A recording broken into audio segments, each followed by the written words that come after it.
Experience the future of packaging and processing up close and in action. Explore groundbreaking innovations, engage with hands-on solutions, and connect with the experts transforming the industry. See how these advancements can revolutionize your products, production lines, and business. It all starts here. Don't miss out. Register today at packexpolasvegas.com/unpackedpod.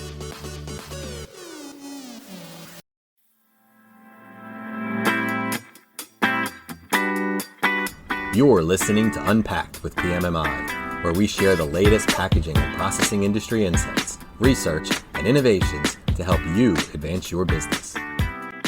Hi, and welcome to Unpacked with PMMI. I'm your host, Sean Riley. In this episode, we're joined by technology and digital leadership expert and featured speaker at PMMI's recent Executive Leadership Conference, Erik Qualman.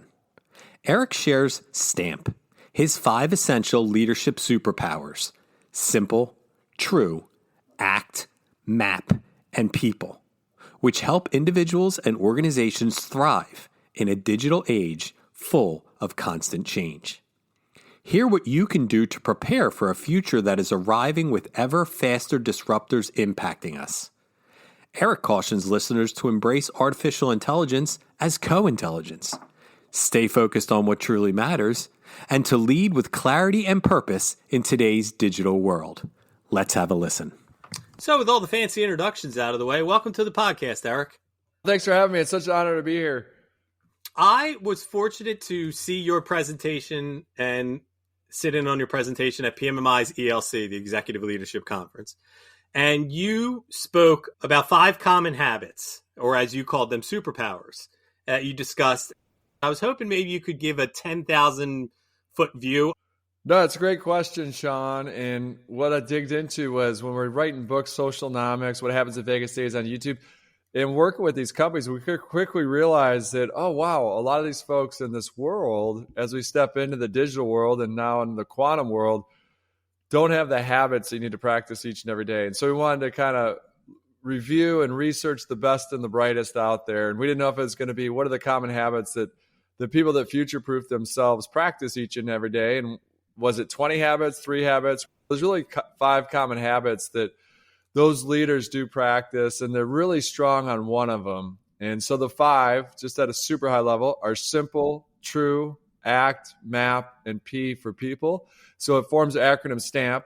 And so the first one, simplification, it's counterintuitive. A lot of times when we get more complex worlds, we think we have to get complex. It's the opposite, especially when it comes to innovation. It's about simplification allows us to go further, faster. Then you look at T for true. It's not about changing with the wind all the time. It's about understanding you've got your true north, you understand who you are, and you're going after it each and every day.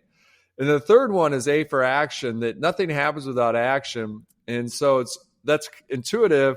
When we looked at it, we were like, what prevents a team from taking action? There's a lot of reasons, but by far, it's not even close. The number one reason is fear. But those that understand digital leadership, that are digital leaders, understand that failure is part of the process. And so don't fear failure, embrace it. It's part of the process. So just fail fast, fail forward, fail better. And then we look at M for map. The big difference there is the world's changing so fast. It's not setting that goal and having a linear progression towards it, rather having that goal and vision and being firm in your destination, but flexible in your path when things change to get to that firm destination. And then last but not least, it's P for people, that you cannot replace face-to-face. It's about understanding using these tools when time, distance, safety, and scale are an issue. How do I leverage the latest tools to deepen relationships when time, distance, safety, and scale are an issue? So that's it at a super high level, but that's it. Simple, true, act, map, and then P for people. What sort of mix should a company have? Is there a usual mix where there's more of one kind than the other? I would say in the audience, we've spoken now in close to 60 countries. And so in companies, audiences, I would say that it's a pretty even dissemination. The one that would be lower normally would be M for map, depending on the audience. Different audiences index higher. If it's a sales audience, P for people is going to be a lot higher. But M for map is the only one that would be a little lower. That's more strategic visionaries. And so those are a little harder to come by. But to your point, most importantly, individual listener, go deep. You're good at these 5, right? You're probably listening to this podcast. You're going above and beyond. You're good at what you do. You're probably excelling. And so it's really about understanding you're good at these 5 habits, but it's really about reminding yourself to go deep on that particular strength. Common question I get, what if I'm super weak on, say, A for action? Right. It's not about making that a strength. It's just about shoring it up so it's not a liability. So it's always playing to your strength. And then definitely as your teams, you want to have that diversity, that cross-functionality so that people can see things from different angles and you have those different superpowers on your team. That's a good 10,000-foot view. People should read your books, follow you a little more closely if they want to go a little more deeper into what Stamp's all about. So you're the digital leadership expert. You have your pulse on the future. I'd be remiss if I didn't talk about AI. AI is what everybody's talking about these days. I want to touch on what we should be doing with AI. I wanted to highlight something you said where you said artificial intelligence should actually be called co-intelligence. Could you break down what you mean by that? A lot of people get scared. They think AI and they go, oh, it's going to replace my job. They're approaching it from the long angle rather than no, this is like a coworker, additional coworkers, additional colleagues, additional friends. And if you think about it that way, you always want to bounce ideas off as many people as possible. So think about it just more about co-intelligence that helps you stay artificially relevant, meaning that it helps you scale up and focus on the human part of things.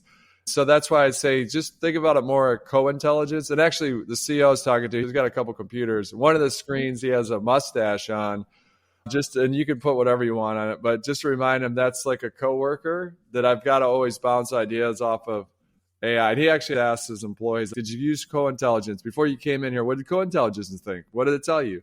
And so that's a fascinating way to look at it. And then sometimes your coworker, like I said, just as a joke, like, some coworker, you take the information, you always take it. It's just you're getting that information. You go, that's useful. That's interesting. I don't agree with it, so I'm not going to use that. Or sometimes your coworker has a few too many drinks. You're like, we're not going to listen to Jane or Jerry right now. They're having a good time. For my position, I'm in communication, so I do a ton of writing. And from a writing standpoint, AI is terrifying because it does feel like something that's going to replace writers. I understand using it for outlining and summarizing and stuff like that, but it's a hard thing to grasp, like using it as a companion. I write books and I use it for writing. I love it so far. But to your point, there's also concern. Is this going to replace me as a writer? I think we're still a long way away from that. Could be wrong, obviously. Right. But right now, I'm really enjoying it. The one thing that I don't like about it is that if you were to write your own poem, say for even just like your mom's 80th birthday or whatever, right, is it like, hey, did you write this with AI? So there's a little bit of that that kind of loses. But that brings back, I just wrote a handwritten note. I just had coffee this morning with a person, and they own a company that produces these real high-end Japanese knives, and he gave me a cutting knife. And so I hand wrote a note and took an image of it and sent it to him an email, and I'll mail it as well. But then I put in there a non-AI generated note. Like, so that kind of go deep on just that tactile thing. It's a way for you to stand out as well. Yeah, very good point. Okay, just to round out the AI bit, how do companies know where to start with it? You listed a bunch of different models that are out there. How do you know which one to use? Do you just jump in and try them all? What's the best method? I think like anything, trial and error at the beginning and then figure out what's working. What has the least amount of friction? Very similar. Honestly, it's crazy because history doesn't repeat itself, but it rhymes. But if you look at, say, social media 15 years ago, write the book Socialnomics. I'm talking to the CEOs. What social media tools should I use? First of all, where is your base? Where are they? And if you find that you find it enjoyable to use LinkedIn, that's the one you should use. Okay. If you don't find it enjoyable to use, say, Facebook, don't go there. It's not going to work for anybody. It's similar to if you're a cocktail party. If you're not good at cocktail parties as a CEO, their team shouldn't be putting you in that position. And so first and foremost, what's the most relevant for your industry that you're in? Where is your base going? Where's your customer, client, partner? Where are they using the tools? But most importantly, where's the least amount of friction for you? Where do you find yourself enjoying it? And then usually that leads to the best results. So when you start to record what's giving you the best return on investment, return on time, then that's the tool that you should be using. And you can't use all these tools. You just won't have the bandwidth, just like social media. You won't have all the bandwidth. So in short, which one do you enjoy and which one's giving you the best return? How do you connect people in different locations that are working remotely? Are there effective tactics that leaders can do to check in? Communication. Is everyone on the same page? Is everyone rowing towards the same island? Because you might have someone rowing the wrong island. That's going to really slow you down. And so it's really about understanding clear, concise communication, repetitive. And that's nothing new. Alan Mulally, when he came over from Boeing, CEO at Boeing to take over Ford Motor Company, he's like, whoa, we got all these different brands. Everyone's doing different things. No one knows what they're doing. Let's row in the same direction. So I'm going to call it One Ford. And this is it. Here's the One Ford tagline. I printed them out on pieces of plastic, and required everyone to carry it with them. And then he'd see someone in the hall, someone junior would be talking to, like, oh, do you have your One Ford? And they're like super nervous. No, I don't have it. It's at my desk. He goes, that's all right. I've got one here for you. And hand it to them to make sure that they were all on the same page. And so same holds true here. Prior to the pandemic, often you check in with your team. It's like once a year. It's around the salary review, like a deep check-in. Exactly. Terrible time to check in as well because it's loaded with stuff. So just micro check-ins. We should have already been doing this, but it's literally as simple as, even if it's just a text, call, like, how you doing? I always say, like, how you doing on a scale of 1 to 10? And how can I help you get closer to a 10? As a leader, what obstacles can I remove for you? Huddles seem to work really well. Okay. And if you're in person, a huddle, you got to hold true to it. This is going to be a 3-minute huddle. Just go over, everyone's going to go around here real quick. What's the one thing that you worked on yesterday? Did you get it done? Did you not? What's the big thing? What are you working on today? And then you hold them accountable because they have to come to that huddle every day and say, yep, I said yesterday I was going to do this. I didn't get it done. I'm going to focus on it today. Those huddles help a lot. They can be digital huddles. Like my team, sometimes it's just on the Google spreadsheet. Just put in what's the top thing you're working on. And then you put in next to it, green, yellow, red. Did you get it done? And so then everyone's on the same page. Could it come across in a digital way as micromanaging or overkill more than it would in a physical way? Like if it was a physical office, it might not feel that way, but in a digital way, it would.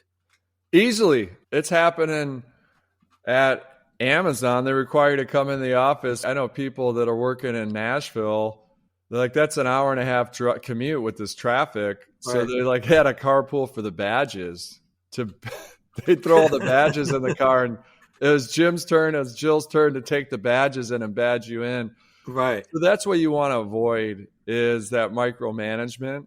The hardest thing for leaders, what I tell them today, the big thing that they have to wrestle with, whether they're hybrid, remote, is that talent's going to dictate what it looks like. And meaning you got to treat everyone fair, but not the same. Right. And so it's like, why does Jim get to work remote and I can't? Well, Jim, here's his numbers. Yeah. If you can do this, then you can work remote. And that's a tricky game to play. That makes leadership even more important, is that emotional intelligence on just being consistent in your messaging. They'll go, hey, some people are going to work remote and they've earned it. Here's how you can earn it.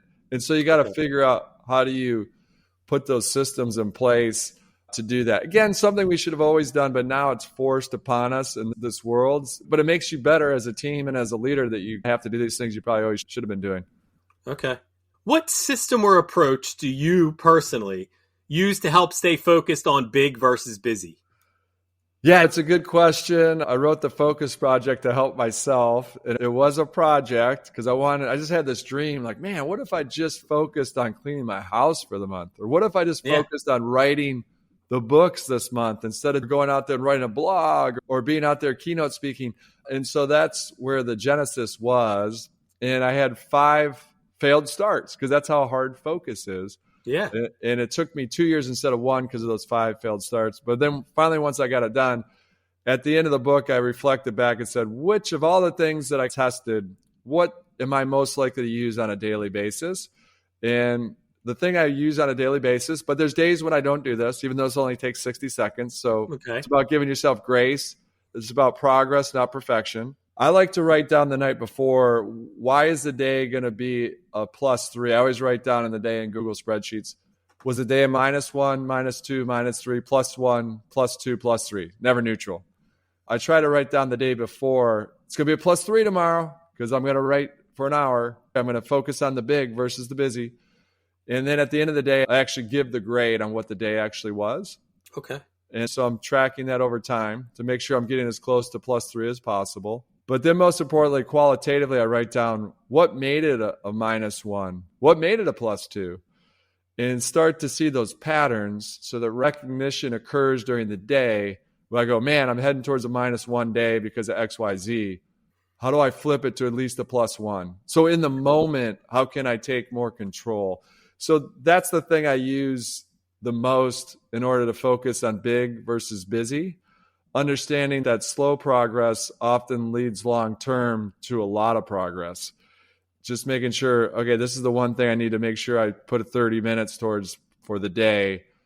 Knowing there's going to be days that doesn't happen, but trying to avoid too many of those days in a row. I love that. And that's a great takeaway for our audience that we could have there at the end. I want to thank you again, Erik, for speaking at the ELC and also for coming on our podcast here. Honored to be here, Sean. It's great to join you and your listeners. Really appreciate it. Please rate, review, and subscribe. To do that, go to the iTunes podcast or Spotify app on your phone and search for Unpacked with PMMI.